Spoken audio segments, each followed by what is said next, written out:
अक्सर वीकेंड पर ना जब शहर के किसी पब या क्लब के पास से गुजरना होता है तो अंदर से बहुत तेज संगीत की आवाज आ रही होती है, लोग नाच रहे होते हैं और कोई ऐसा गाना बज रहा होता है जैसे वो 4 बोतल वॉडका काम मेरा रोज का। हाँ बिल्कुल। और वो टी शर्ट्स भी तो दिख जाती हैं जिन पर योलो लिखा होता है, मतलब यू ओनली लिव वंस। एकदम सही। तो इस पूरी आधुनिक जीवन शैली को देख कर ना, या इस कल हो ना हो वाले एटीट्यूड को देखकर सबसे पहली सोच यही आती है कि ये सब तो पूरी तरह से पश्चिमी सभ्यता का प्रभाव है। मतलब ये मान लेना बहुत आसान लगता है कि ये जो सिर्फ आज में जीने वाली फिलॉसफी है वो अमेरिका या यूरोप से आई है। ये एक बहुत ही स्वाभाविक धारणा है। मतलब इतिहास को देखने का हमारा एक ऐसा चश्मा बन गया है जहां पश्चिम का मतलब ही है भौतिकवाद या सुख की तलाश, और पूर्व का मतलब हम सोचते हैं कि सिर्फ अध्यात्म और मोक्ष की बातें हैं। हाँ, क्योंकि हमारी ऐतिहासिक छवि तो हमेशा वो हिमालय पर बैठे योगियों और सन्यासियों वाली ही रही है ना। बिल्कुल, पर सच्चाई हमेशा इतनी ब्लैक एंड व्हाइट नहीं होती।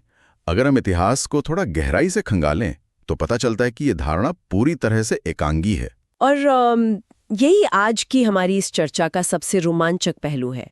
आज की इस गहन चर्चा में, या कहें इस डीप डाइव में, हमारे पास जो स्रोत सामग्री है वो डॉक्टर विकास दिव्य कीर्ति के चारवाक दर्शन पर दिए गए एक बहुत ही विस्तृत व्याख्यान और उनके नोट्स हैं जो इस पूरी धारणा को जड़ से हिला देते हैं। एकदम।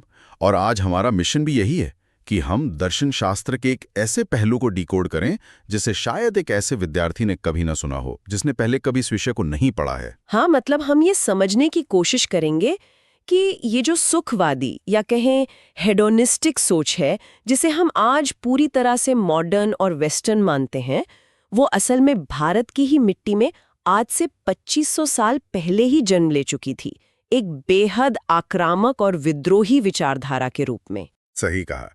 दर्शन शास्त्र का काम सिर्फ स्वर्ग के रास्ते तलाशना नहीं है। कभी कभी इसका मतलब इस वर्तमान क्षण को बिना किसी पछतावे के भरपूर जीना भी हो सकता है। तो इस बात को थोड़ा और अच्छे से समझने के लिए हमें समय में पीछे जाना होगा, है ना? हाँ, हमें आज से लगभग 2500 साल पहले, यानी 6ठी शताब्दी ईसा पूर्व में जाना होगा। ये वो दौर था जब पूरी दुनिया में विचारों का एक जबरदस्त भूचाल आया हुआ था। मतलब एक ग्लोबल लेवल पर वैचारिक क्रांति चल रही थी। बिल्कुल। आप देखिए ना, चीन में कन्फ्यूशियस समाज को नए नियम दे रहे थे, ग्रीस में पाइथागोरस और सुकरात जैसे लोग पुरानी मान्यताओं को चुनौती दे रहे थे, और भारत में भी बुद्ध और महावीर जैसे विचारक एक नई राह तलाश रहे थे। तो ये इंसानी इतिहास का वो बिंदु था जब पुरानी व्यवस्थाएं टूट रही थीं। हाँ, मनुष्य कुछ नए जवाब ढूंढ रहा था। लेकिन एक सवाल उठता है कि उस समय के भारतीय समाज में ऐसा क्या चल रहा था जिसने एक ऐसी विद्रोही विचारधारा को जन्म दे दिया जो सीधे तौर पर धर्म और ईश्वर को ही नकार दे। मतलब अगर कोई समाज अचानक से इतना विद्रोही हो रहा है तो पुरानी व्यवस्था में बहुत घुटन रही होगी। आपकी बात बिल्कुल सही है। ये तो कुछ आज के किसी एंटी एस्टैब्लिशमेंट या युवा आंदोलन जैसा लगता है, जैसे वो 70 के दशक का पंक रॉक मूवमेंट था ना, जहां युवा स्थापित व्यवस्था से इतने तंग आ चुके थे कि सब कुछ तोड़ना चाहते थे। ये तुलना काफी सटीक है। अगर हम उस समय के समाज को ध्यान से देखें तो वो मुख्य रूप से 2 अतियों के बीच बटा हुआ था। एक तरफ वो बहुत बड़ा वर्ग था जो वैदिक कर्मकांडों, महंगे यज्ञों और पशु बलियों के जाल में उलझा हुआ था। पुरोहितों का वर्चस्व था। हाँ, और आम इंसान को यह विश्वास दिला दिया गया था कि जीवन की हर समस्या का समाधान केवल महंगे अनुष्ठानों में ही है। और दूसरी तरफ उपनिषदों का प्रभाव समाज के बुद्धिजीवी वर्ग पर पड़ रहा था। अच्छा, तो उपनिषद क्या कह रहे थे उस वक्त? उपनिषद कह रहे थे कि ये दुनिया नश्वर है, असली सुख इस संसार में नहीं बल्कि इसे त्यागने में है। और इसके प्रभाव में बहुत से लोग संसार से विरक्त होकर परिवारों को छोड़कर जंगलों की तरफ जा रहे थे और संन्यास ले रहे थे। अरे बाप रे! तो आम इंसान के पास तो केवल 2 ही विकल्प बचे थे ना, या तो अपनी सारी जमा पूंजी यज्ञों में स्वाहा कर दो, या फिर घर बार छोड़ के जंगल में जाके तपस्या करो। बिल्कुल। और दोनों ही सूरतों में इस सांसारिक जीवन का या वर्तमान का कोई महत्व ही नहीं था। और इसी घुटन से फिर कुछ नया निकला होगा। हाँ, इसी बेचैनी से श्रमण परंपरा की शुरुआत हुई। श्रमण का अर्थ होता है मेहनत करने वाला या अन्वेषक। ये वो लोग थे जिन्होंने बने बनाए जवाबों को मानने से साफ इनकार कर दिया। मतलब वो सवाल पूछने लगे। हाँ, वे पूछ रहे थे कि क्या सच में कोई परलोक है? क्या सच में हमारी बलि से कोई देवता प्रसन्न होता है? और इसी खोजी परंपरा के बीच से अजित केशकमली और वात्स्यायन जैसे विचारक निकले, जिन्होंने चार्वाक दर्शन की ठोस नींव रखी। पर ये जो नाम है चार्वाक, ये अपने आप में बड़ा रहस्यमयी लगता है। स्रोत सामग्री में मैंने देखा कि इस नाम के पीछे कई थ्योरीज दी गई हैं। हाँ, इस दर्शन का नामकरण ही इसकी पूरी कहानी बयां कर देता है। पहली व्याख्या तो यह है कि ये शब्द चारु यानी सुंदर और वाक यानी वाणी से मिलकर बना है। अच्छा, मतलब सुंदर और मीठा बोलने वाले। बिल्कुल। ये दार्शनिक ऐसी मीठी बातें करते थे कि ईश्वर से मत डरो, नरक जैसी कोई चीज नहीं है, सिर्फ आज में जियो। तो आम जनता जो डरी हुई थी, उसे इनकी बातें बहुत सुहावनी लगती थी। हाँ, वो तो लगेंगी। और दूसरी थ्योरी क्या है? दूसरी थ्योरी थोड़ी आलोचनात्मक है। कहा जाता है कि ये चर्व धातु से बना है, जिसका मतलब होता है चबाना। जो रूढ़िवादी लोग थे, वे कहते थे कि ये चरवाक लोग समाज के सारे नैतिक मूल्यों और धर्म को ही चबा गए। ये भी दिलचस्प है। पर एक तीसरी थ्योरी भी है ना, जो किसी माइथोलॉजिकल स्पाई थ्रिलर के प्लॉट जैसी लगती है। जी हाँ, कुछ पौराणिक कथाओं में ये तर्क गढ़ा गया कि देवताओं के गुरु बृहस्पति ने देखा कि असुर बहुत ताकतवर हो रहे हैं, तो उन्होंने असुरों को भटकाने के लिए जानबूझकर इस खाओ पियो ऐश करो वाले दर्शन की रचना कर दी। अरे वाह, मतलब एक तरह की साजिश। हाँ, उनका मकसद था कि असुर जब सिर्फ भोग विलास में डूब जाएंगे तो वो तपस्या करना छोड़ देंगे और अंततः कमजोर हो जाएंगे। क्या बात है। लेकिन अगर ये विचारक इतने प्रखर थे, इतनी बेबाकी से समाज के सबसे ताकतवर वर्ग को चुनौती दे रहे थे, तो इनका कोई मैनिफेस्टो या मूल ग्रंथ तो होना चाहिए ना? और यहीं पर इतिहास की एक बहुत बड़ी त्रासदी सामने आती है। उनके कोई भी मूल ग्रंथ आज हमारे पास सुरक्षित नहीं है। चार्वाक केवल असहमत नहीं थे, वे अत्यंत आक्रामक थे। अच्छा, आक्रामक कैसे? स्रोत सामग्री बताती है कि उन्होंने तत्कालीन कर्मकांड करने वाले पुरोहितों को खुलेआम भांड, धूर्त और निशाचर तक कह दिया था। निशाचर मतलब रात में घूमने वाले राक्षस। हाँ। वे पाखंड पर सीधा प्रहार कर रहे थे। तो स्वाभाविक है कि सत्ता और धर्म के ठेकेदारों को ये बिल्कुल बर्दाश्त नहीं हुआ होगा जब आप उस समय के सबसे ताकतवर वर्ग को सरेआम धूर्त कहेंगे, तो वे चुप थोड़ी बैठेंगे। यही हुआ। माना जाता है कि शक्तिशाली वर्गों ने उनके सारे मूल ग्रंथों को नष्ट कर दिया, जला दिया। आज चार्वाकों के विचार हम तक केवल उनके घोर आलोचकों के माध्यम से पहुंचे हैं। मतलब जो उनके नफरत करने वाले थे, उन्होंने जो लिखा बस वही बचा है। बिल्कुल। 14वीं सदी में माधवाचार्य नाम के एक विद्वान ने सर्वदर्शन संग्रह नाम की एक पुस्तक लिखी थी। उसमें उन्होंने चार्वाकों की बहुत कड़ी आलोचना की थी, ताकि वो बाकी दर्शनों को श्रेष्ठ साबित कर सकें। ये तो ऐसा हो गया कि इतिहास में आपका अस्तित्व केवल इसलिए दर्ज है क्योंकि आपके दुश्मन आपको गाली देना चाहते थे। हाँ, ये किसी भी दार्शनिक परंपरा के साथ होने वाली सबसे बड़ी नाइंसाफी है।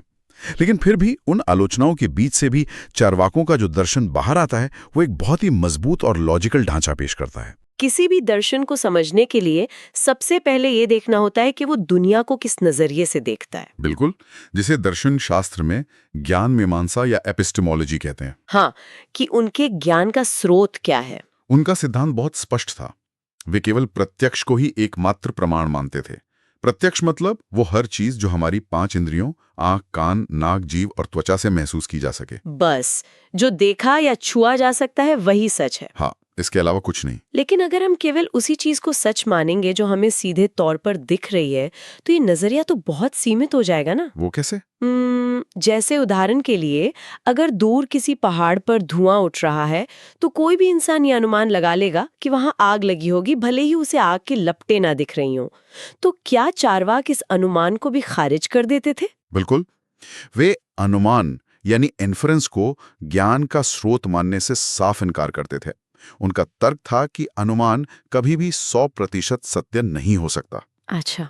हाँ, हो सकता है वो धुआं ना हो, कोई धूल उड़ रही हो। जब तक आप खुद जाकर उस आग की गर्माहट को महसूस नहीं कर लेते, ये दावा करना कि वहां आग है वैज्ञानिक नहीं है। ये तो बहुत ही कट्टर भौतिकवाद है, मतलब मटीरियलिज्म।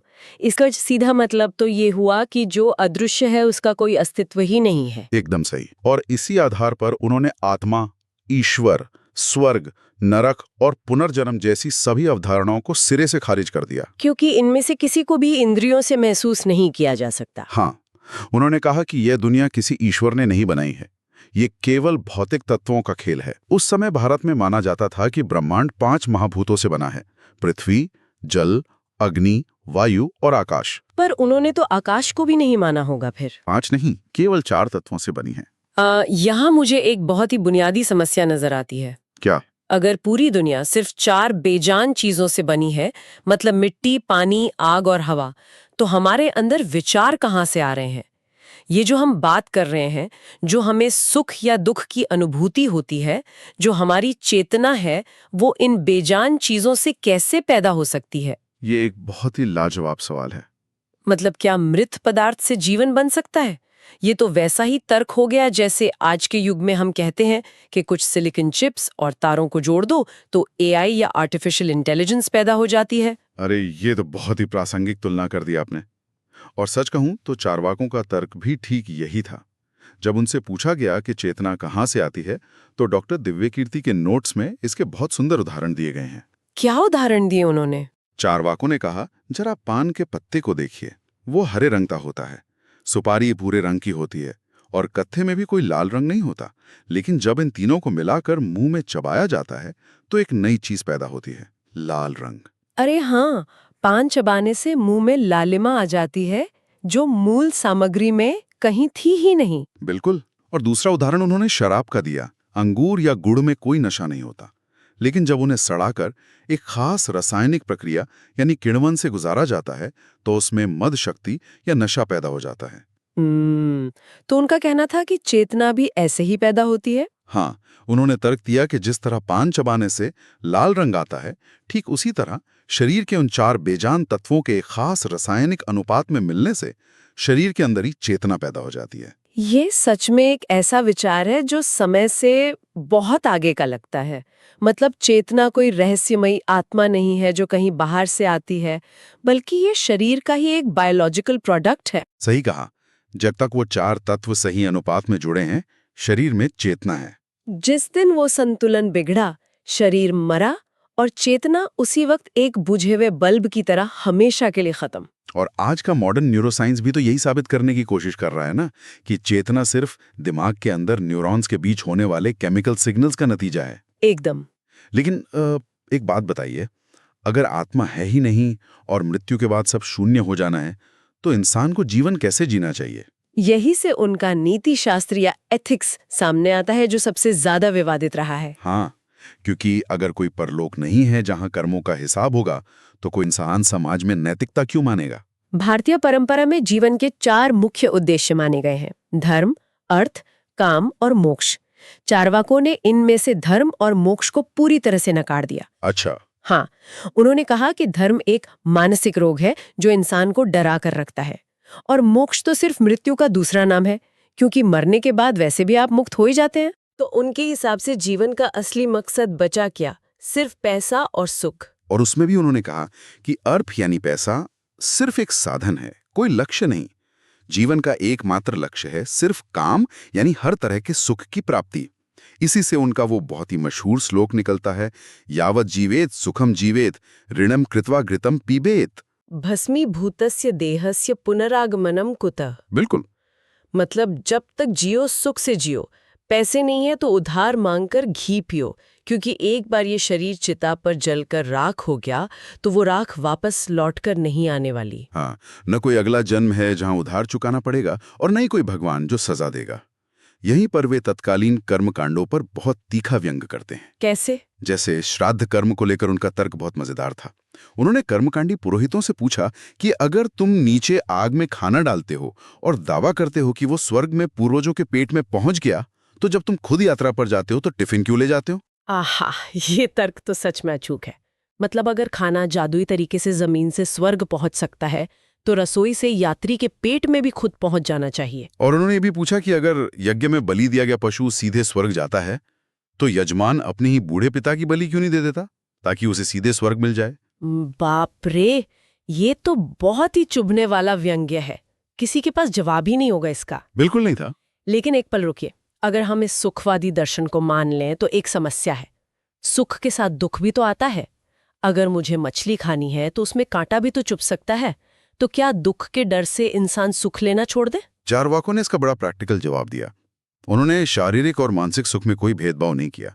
उनका कहना था कि कोई भी समझदार इंसान दुख के डर से सुख को नहीं छोड़ता। मतलब अगर मछली में कांटा है तो मछली खाना मत छोड़ो, बल्कि समझदारी से कांटे को अलग करो और मछली के स्वाद का आनंद लो।